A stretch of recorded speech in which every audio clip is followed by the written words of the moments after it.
Subscribe now. Press the bell icon. Never miss an update. If you like videos, please like and share your friends and family. Good morning all. Mrunmayee Joshi here.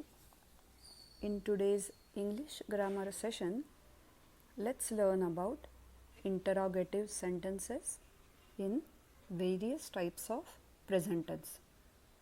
नमस्कार, मी मृण्मयी जोशी बोलते आहे. आजच्या आपल्या इंग्रजी व्याकरणाच्या पाठात आपण प्रश्नार्थक वाक्यच बघणार आहोत आणि वर्तमान काळातील जे काही प्रकार आहेत त्यात प्रश्नार्थक वाक्य कशी करता येतात हे बघणार आहोत.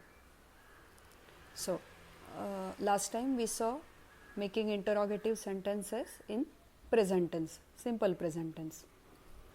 So today we will see first how to make interrogative sentences in present continuous tense. Present continuous म्हणजे चालू वर्तमान काळ ज्याला म्हणतात, त्यात आता आपण प्रथम बघूयात.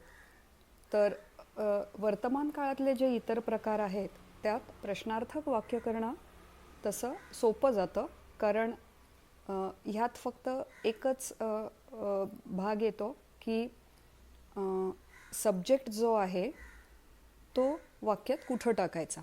आता मी एक्झाम्पल एक सांगते. प्रेझेंट कंटिन्युअस टेन्सचा फॉर्म असतो is or am or are plus I N G form of the verb, right. आता त्याचा जेव्हा आपण इंटरोगेटिव्ह सेंटेन्स करू, प्रश्नार्थक वाक्य करू त्याचं, तेव्हा ते कुठल्या फॉर्ममध्ये येतं त्या किंवा त्याचा फॉर्म्युला एज सच काय असतो, is am or are plus subject plus I N G form of the verb. म्हणजेच थोडक्यात सब्जेक्ट जो आहे तो इज एम किंवा आर नंतर येतो आणि शेवटी प्रश्नचिन्ह लागतं. एक उदाहरण घेऊया म्हणजे लगेचच क्लिअर होईल. They are planning a party हे प्रेझेंट कंटिन्युअस टेन्समधलं वाक्य आहे. They are planning a party. आता याचं प्रश्नार्थक कसं करायचं? रूल काय आहे आपला की आधी इज एम किंवा आर यापैकी एक आणि जो सब्जेक्ट येतो तो त्याच्यानंतर टाकायचा plus I N G form of the verb. म्हणजे are they planning a party, correct. इथं दे हा सब्जेक्ट होता, तो आपण आरच्या नंतर टाकला. तर हे तसं सिंपल आहे.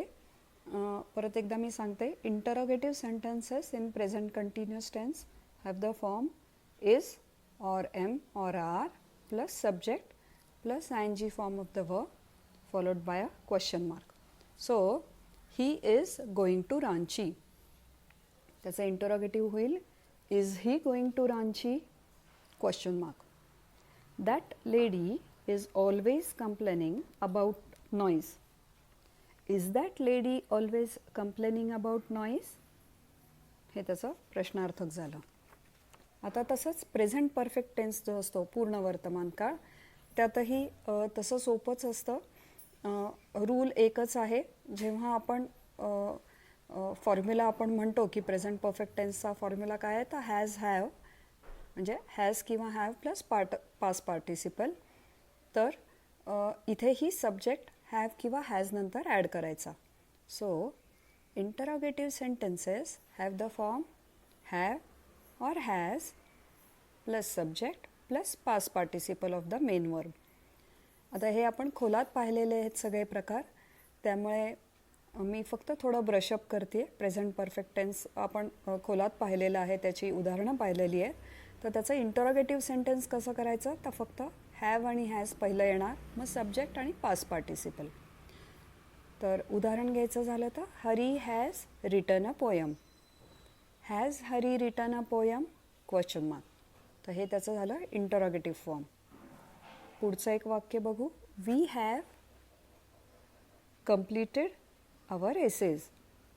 Have we completed our essays question mark. तर थोडक्यात रूल काय होता याचा, have or has plus subject plus past participle of the main verb. आता प्रेझेंट टेन्समधला अजून एक काळ राहतो प्रकार त्यातला, तो आहे प्रेझेंट परफेक्ट कंटिन्युअस टेन्स म्हणजे पूर्ण चालू वर्तमान काळ. तर त्यातही फॉर्म्युला तोच राहतो. सब्जेक्ट फक्त हॅज किंवा हॅव नंतर येणार आणि बाकी सगळं तसंच राहणार. सो त्याचा फॉर्म्युला येणार has or have plus subject plus been BEEN plus ING form of the verb. परत एकदा रिपीट करते. पूर्ण चालू वर्तमान काळामध्ये फॉर्म्युला कसा येणार इंटरोगेटिव्ह सेंटेन्स करण्याचा has or have plus subject plus been plus ING form of the verb. एक उदाहरण बघूया आपण. He has been writing poems as usual. He has been writing poems as usual. तर त्याचं इंटरोगेटिव्ह कसं होईल has he been writing poems as usual. ठीक आहे.